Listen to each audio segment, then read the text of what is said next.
Baik, sambil tunggu yang dikumpulin, saya baca dulu. Apakah boleh kita itikaf di luar daerah tempat tinggal kita? Contoh, saya mukim di Jakarta, mau itikaf di daerah Bogor karena nyari sunyi dan udara sejuk. Boleh saja. Insya Allah tidak ada masalah itu. Allahu alam, yang saya tahu tidak ada masalah. Cuma yang ditekankan oleh para ulama agar usahakan kalau bisa cari masjid yang jami' ya, yang dipakai sholat Jumat. Masya Allah, cerewet betul.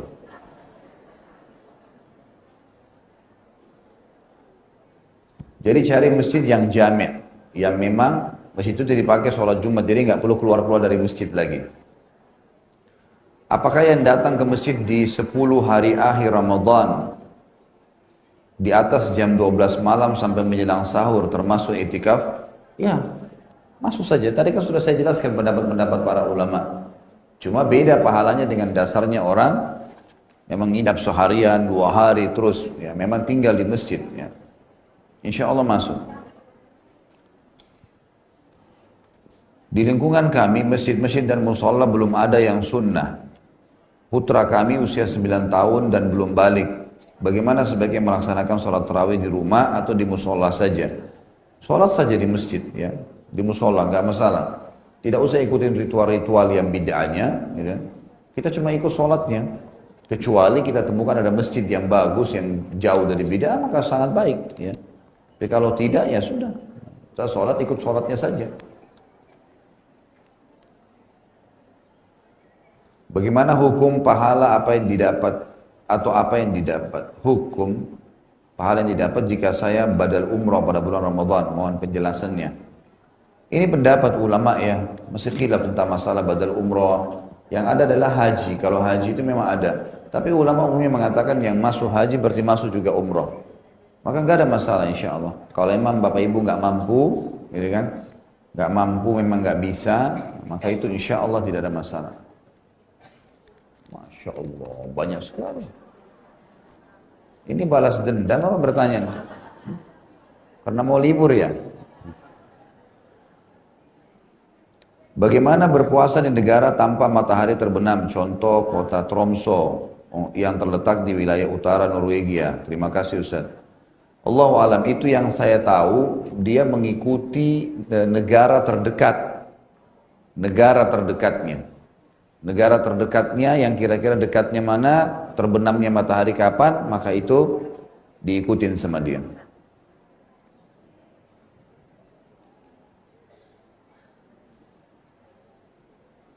Kalau baca kunut waktu sholat subuh, adakah dalilnya? Atau kalau sholat berjamaah, imamnya baca kunut, kita makmum, bagaimana mengangkat tangan, mengaminkan, boleh nggak? Ini kan sudah sering dijawab, dibahas sebenarnya ya. Jadi ini Imam Syafi'i rahimahullah menghasankan dan menerima semua hadis yang berhubungan tentang kunut subuh. Imam Ahmad yang merupakan murid beliau dan ahli hadis mengatakan hadis ini semuanya lemah. Maka Imam Ahmad dalam mazhab beliau tidak membaca kunut subuh dan hanya kunut witir. Dan kunut witir hadisnya sahih semuanya. Lafadznya sama dengan yang sering dibaca. Imam Syafi'i mengatakan itu boleh. Ya. Tapi Imam Ahmad pernah ditanya oleh beberapa muridnya, bagaimana hukumnya? Bagaimana hukumnya kalau kami sholat di belakang orang yang bermadzhab Syafi'i? Mereka kunut, apa yang harus kami lakukan? Kata Imam Ahmad, kalau tidak mau kunut jangan ikut sholat. Artinya memang harus kunut, ikut saja. Karena memang hadis itu masih diperselisihkan. Di bulan Ramadan syaitan dibelenggu, tapi masih banyak kejahatan, pencurian, tidak puasa dan lain-lain. Gitu. Jangan lupa ya, yang dibelenggu adalah syaitan-syaitan dari luar. Qarinnya tetap tidak dibelenggu. Pendampingnya dia dari syaitan itu tidak ada hubungannya. Ada kan pendamping kita syaitan ya, dia nggak ada hubungannya, tetap aja dia menggoda. Yang dimaksud di sini dibelenggu adalah syaitan-syaitan dari luar nih, pengganggu-pengganggu dari luar. Gitu. Di bulan Ramadan bila sudah tarawih, apa masih boleh tahajud? Kan tadi sudah dijelasin ya.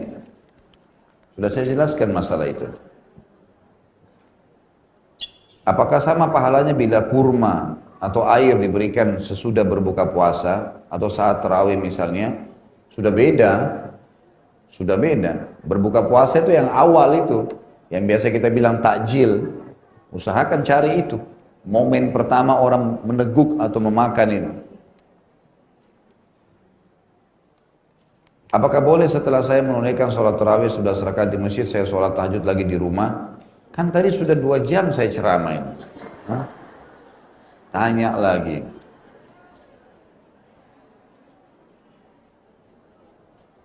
Ustaz yang dirahmati Allah, sama-sama insya Allah. Niat kita memberi sedekah puasa pada orang yang berpuasa. Bagaimana jika orang yang kita kasih buka puasa tersebut puasanya hanya menahan lapar dan haus saja, sedangkan puasa masih suka bergibah? Apakah pahala yang kita dapatkan utuh di sisi Allah? Innamal a'malu binniyat. Ya. Dalam Islam kan kita menghakimi sesuatu secara zahir, yang kelihatan, kan itu. Kita nggak tahu keadaannya. Pokoknya kita kasih saja. Masalah nanti dia tidak benar atau itu kita diberikan oleh Allah sesuai dengan niat kita.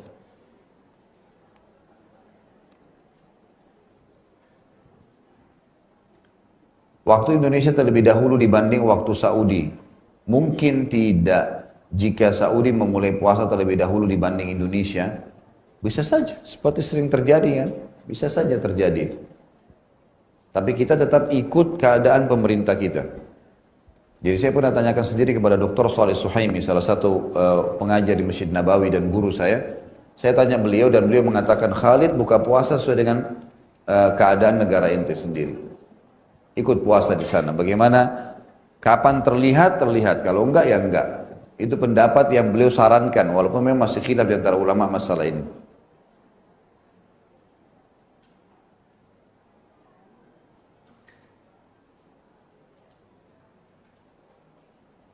Saya punya anak kuliah, susah disuruh sholat. Bagaimana sikap saya mungkin bagaimana saya sebagai orang tua di hadapan Allah. Tugas Bapak Ibu cuma menasehatin, meluruskan, mengingatkan. Selebihnya sudah tidak bisa buat apa-apa, itu tugas kita. Makanya Nabi Nuh alaihissalam, Nabi Nuh anaknya meninggal dalam keadaan kafir. Setiap kali nasihatin selalu membangkang. Maka Allah tenggelamkan bersama kaumnya. Jadi tugas kita cuma mengingatkan. Di sisi Allah kita sudah lepas tanggung jawab.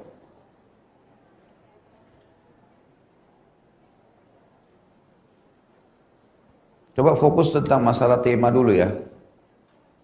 Salat Lailatul Qadar berapa rakaat? Tetap aja salat malam.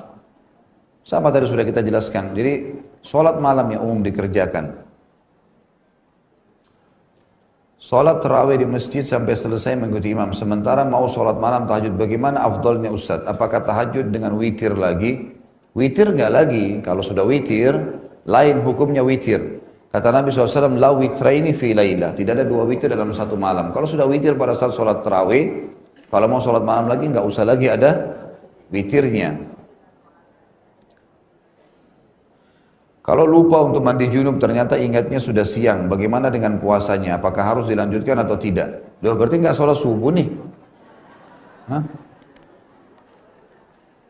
Bagaimana caranya tuh? Tentu saja kalau pas orang berhubungan badan dan mandi dalam keadaan junub, kemudian dia bangun azan subuh, bolehkah dia puasa? Jawabannya boleh. Gak ada hubungannya dengan dia belum mandi junub dengan puasanya, gak ada hubungannya sama sekali. Tapi jangan sampai ketinggalan sholat subuh nih. Ya. Apakah ibu menyusui yang tidak mampu puasa hanya wajib membayar fidyah saja atau wajib mengqadha, mengganti puasanya? Tentu fatwa ulama mengatakan wanita menyusui, wanita hamil, orang tua yang sudah tua sekali nggak bisa lagi puasa, dengan orang yang dikhawatirkan tidak akan sembuh penyakitnya, tidak bisa lagi puasa karena penyakitnya dia berat gitu, harus konsumsi obat terus misalnya, maka 4 orang ini boleh bayar fidyah, 2,5 kilo beras per hari dikali jumlah hari yang dia tidak puasa. Bacaan buka puasa yang sesuai dengan sunnah ternyata berbeda dengan yang umumnya. Mengapa bisa terjadi? Yaitu ada hadis yang lemah dan ada hadis yang sahih. Kalau hadis yang sahih adalah dhahabat dhama wa btalatil uruq wa thabatal ajr insyaallah. Hanya itu yang disebutkan dalam hadis sahih. Jadi sudah hilang haus kami, gitu kan? Terbasahkanlah semua urat-urat ya kami dan juga semoga dicatatkan pahala. Kalau lupa sholat witir yang selalu kita kerjakan terus harus qadha besok, berapa rakaat besoknya? Ada yang bilang diganti dengan 12 rakaat, berarti genap sholat witirnya. Tentu ada riwayat ya, bagi orang yang rutin mengerjakan sholat malam, sudah rutin dikerjakan sama dia, maka dia boleh mengerjakannya setelah terbit matahari. Jadi misalnya kita bangun pas azan subuh, atau pas sudah iqamah subuh, maka kita sholat subuh, belum sholat malam, belum sholat witir, maka ini boleh dikerjakan sebelum sholat duha 12 rakaat. Hadisnya memang begitu. Nabi SAW pernah ketinggalan sholat malam, lalu beliau mengerjakannya sebelum duha 12 rakaat. Memang witirnya dijadikan jadi 4 rakaat. Itu perilaku Nabi SAW, jadi kita ikuti itu. Kalau suami kita dinas di luar kota dan kita sholat tarawih di rumah, boleh saja. Sholat tarawih kan sama dengan sholat tahajud sebenarnya. Boleh di rumah, boleh di masjid. Tapi kalau mau ke masjid pun tidak ada masalah. Mengejar fadilahnya.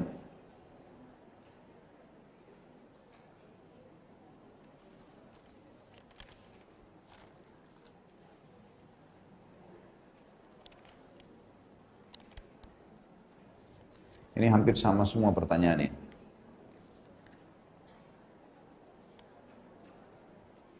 Bagi wanita lebih afdal melaksanakan tarawih di rumah atau di masjid. Khusus Ramadan di masjid aja. Khusus Ramadan. Tapi boleh di rumah tentunya ya. Karena Ramadan memang ini ada hadis kayak tadi misalnya, siapa yang sholat ya sampai imamnya bubar kan gitu, dia akan dapat jasa semalam suntuk. Maka lebih baik di masjid lah. Lebih baik di masjid. Khusus untuk Ramadan ya. Tapi kalau di hari-hari biasa tetap kembali kepada umumnya hadis lebih afdal sholat di rumah.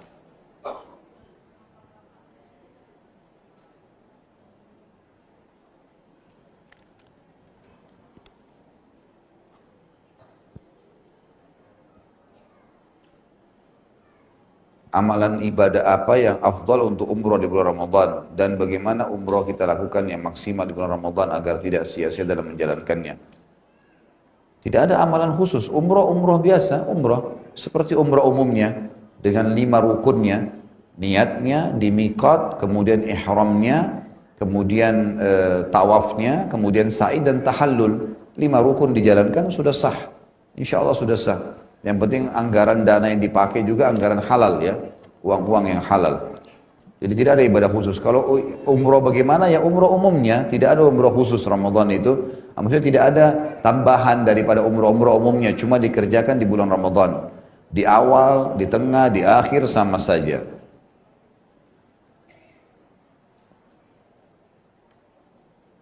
Apakah memang diharuskan setiap kali sholat isya, setelah sholat isya diselingi dulu ceramah sebelum melaksanakan sholat tarawih? Tentu saja tidak harus. Tidak harus itu. Tapi apakah boleh? Ulama membolehkan. Kenapa? Karena itu ilmu, majelis ilmu. Majelis ilmu ini tidak kenal waktu. Habis sholat, ada yang mau kultum tiba-tiba. Cuma biasanya, waktu ditanyakan kepada sebagian ulama dan dijelaskan, kalau ini memang dikerjakan, karena kesempatan, momen orang pada ngumpul, maka dibukalah majelis ilmu itu. Nah itu insya Allah tidak masalah. Asal memang bukan diyakini ini rangkaian dari sholat tarawih, itu yang tidak boleh. Jangan diyakini itu sebuah rangkaian. Artinya ada ceramah, nggak ada ceramah, nggak ada masalah, tarawih tetap berjalan. Itu boleh. Ustaz, apa dalilnya malam Lailatul Qadar sering terjadi malam 27? Hadis sahih riwayat Imam Ahmad itu. Kejarlah malam-malam Lailatul Qadar di malam-malam ganjil, ya. 21, 22, 23, 25, 27, 29 dan sering kali terjadi di malam 27. Memang ada hadisnya begitu.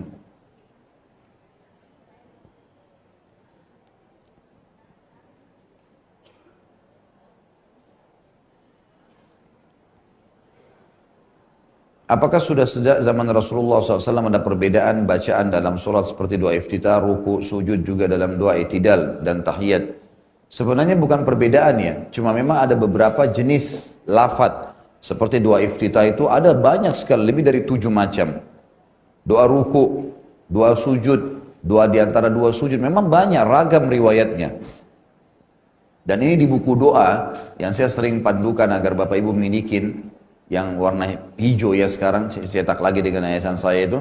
Maka itu penting sekali untuk dimiliki. Di situ ada macam-macam doa yang memang sudah disunnahkan oleh Nabi SAW. Dan boleh orang pilih salah satunya atau menghafal semuanya. Dulu saya pernah meninggalkan sholat. Apakah memang ada hukumnya kalau sholat bisa kita ganti di masa sekarang? Seperti mengganti puasa Ramadan. Tidak ada qada sholat yang hukum seperti ini. Sholat itu hanya boleh dilakukan kalau kita lupa.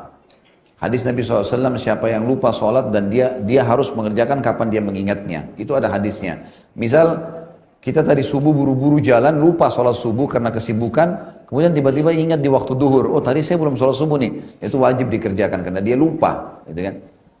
Kapan dia ingat dia kerjakan. Walaupun subuh itu diingat nanti waktu saat sholat isya.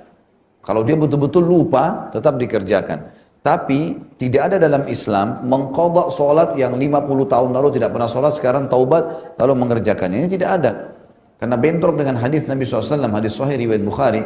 Pernah ada seorang wanita bertanya kepada Aisyah radhiyallahu anha, mengatakan, wahai Aisyah, kenapa kita ini disuruh mengqadha puasa, tidak disuruh mengqadha sholat? Maka kata Aisyah, aharuriyun anti? Apa kau dari wilayah Haruri? Haruri ini wilayah di Irak, tempatnya orang-orang Khawarij di situ. Kaum Khawarij ini Bapak Ibu sekalian suka baca ayat secara letterlet saja. Misal, perangilah orang-orang kafir. Bagi mereka semua kafir harus diperangi walaupun tetangganya. Yang tidak buat masalah pun diperangi. Tidak ada beda antara ahli harb sama ahli dhimmah. Tidak ada perbedaan antara orang yang berperang, orang kafir mau berperang dengan orang kafir yang lagi di bawah naungan pemerintah Islam dan tidak buat masalah. Maka ini pemahaman yang salah. Termasuk mereka mengatakan orang yang meninggalkan sholat, karena sholat itu wajib, dia harus qadha. Berapa tahun pun ketinggal dia harus sholat terus.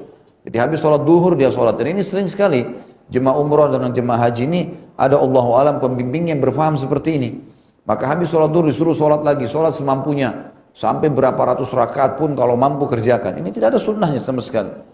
Maka kata Aisyah radhiyallahu anha dengan sangat tegas dalam hadis ini, begitulah kami diperintahkan oleh Nabi SAW. Kami disuruh mengqadha puasa dan kami tidak disuruh mengqadha sholat.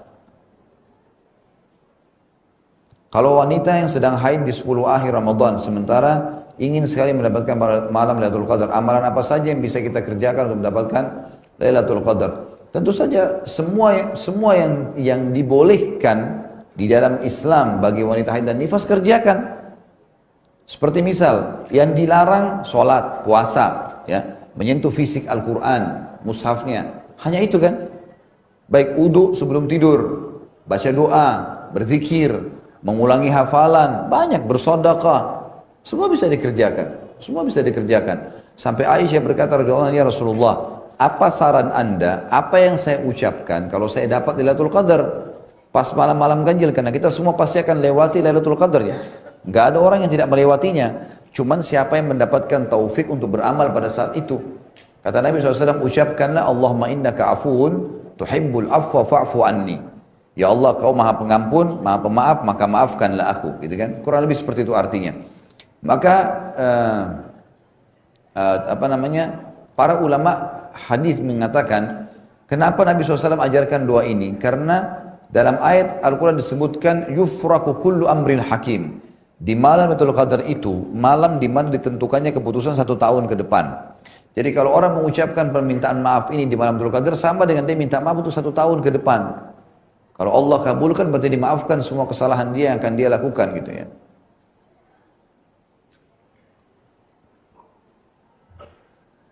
Di keluarga suami ada kebiasaan membuat acara buka puasa yang mengundang anak yatim ke rumah. Bagaimana hukumnya? Apakah lebih baik kita yang bertandan ke panti? Mohon nasihatnya. Sama saja, tidak ada masalah. Undang orang buka puasa, kan Umar bin Khattab tadi mengundang orang kan? Jadi nggak ada masalah. Boleh undang orang, boleh ngantarin di sana buka puasa. Intinya membuka puasakan orang. Intinya itu.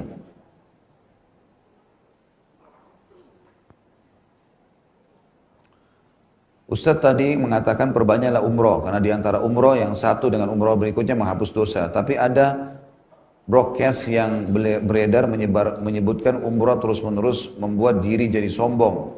Dan apa ini? Harus umroh akan lebih bermanfaat, uang umroh lebih bermanfaat bagi orang lain untuk disedekahkan. Bagaimana menurut Ustaz? Ini bertolak belakang dengan hadis Nabi. Hadis Nabi SAW semuanya memotivasi untuk umroh, gitu kan? antara umroh dengan umroh. Berarti kan disuruh kerjain lagi, ya. Atha bin Abi Rabah, ulama tabi'in, itu umurnya 100 tahun, haji 70 kali. 70 tahun dia haji. Dan para sahabat, para tabi'in menjadikan ajang haji, ajang umroh itu untuk saling bertemu di sana. Memang begitu. Perintahnya Nabi SAW begitu. Jadi mengatakan bahwasanya lebih baik uangnya dipakai untuk yang lain. Dalilnya mana gitu? Kan boleh bersedekah dengan uang yang lain gitu. Lagian apa jaminannya umroh yang lalu sudah diterima? Ada jaminan? Tidak ada jaminan. Dari mana kita tahu kalau umroh kita sudah diterima? Maka mengulangi umroh atau ibadah yang sudah memang ada perintahnya dalam syariat untuk diulangi, maka lakukan. Itu tidak ada masalah.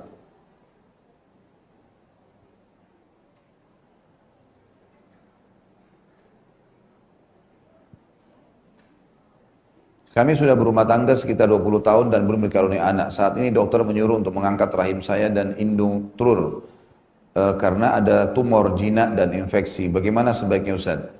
Allahu alam, ini kan kalau memang dokter yang mendeteksi itu, maka saran saya yang pertama adalah mengucapkan kalimat istirja, inna lillahi wa inna ilaihi raji'un, Allahumma ajirni fi musibati wa khlif li khairan minha. Karena kata Nabi SAW, siapa yang baca ini, kami milik Allah, kami akan kembali kepada Allah. Ya Allah, tolonglah saya dalam musibah saya ini dan gantikan yang lebih baik. Maka Allah akan gantikan yang lebih baik, pastinya. Baca, ucapkan dulu itu, inna lillahi wa inna ilaihi raji'un, Allahumma ajirni fi musibati wa khlif li khairan minha. Yang kedua, saya sarankan ibu coba ke dokter lain, tidak harus fokus satu orang. Karena sering kita temukan diagnosanya beda-beda gitu. Saya pernah alamin sendiri gitu. Anak saya sakit, dokter si A mengatakan ini, dokter si B mengatakan ini, beda-beda gitu. Dan ternyata memang dari dokter-dokter ini memang berbeda karena hanya mendiagnosa saja. Bisa benar, bisa tidak. Kalau sudah beberapa dokter mengatakan hal yang sama, ya sudah. Pasrah kepada Allah, tawakal. Memang itu mungkin keinginannya Allah SWT. Zakat fitrah apa boleh dibagikan kepada bibi kita sedangkan keadaan anak-anaknya mampu? Kalau dia sendiri tidak mampu, boleh. Kalau dia sendiri, si bibi kita ini tidak mampu, maka boleh saja. Yang tidak menerima zakat fitrah itu orang yang tidak menerima zakat mal. Jalur ke atas langsung, ayah, ibu, kakek, nenek, jalur ke bawah langsung, anak, cucu. Sisi lainnya, sisi kanan, sisi kiri, saudara, tante, paman, semua boleh menerima, nggak masalah.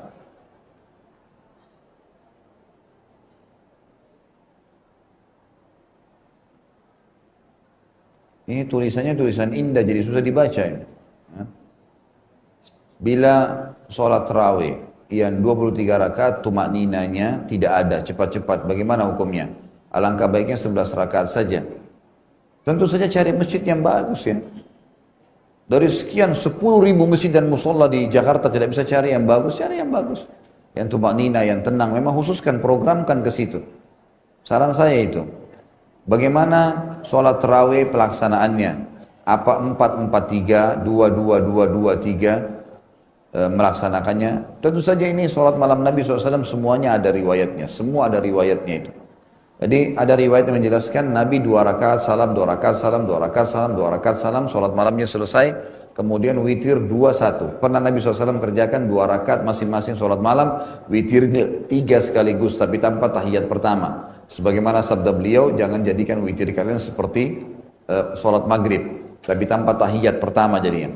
Pernah juga Nabi SAW kerjakan 4 rakaat tanpa tahiyat pertama, salam rakaat keempat, 4 rakaat, 2-1 witirnya. Pernah juga Nabi kerjakan 4 rakaat, 3 sekaligus witirnya.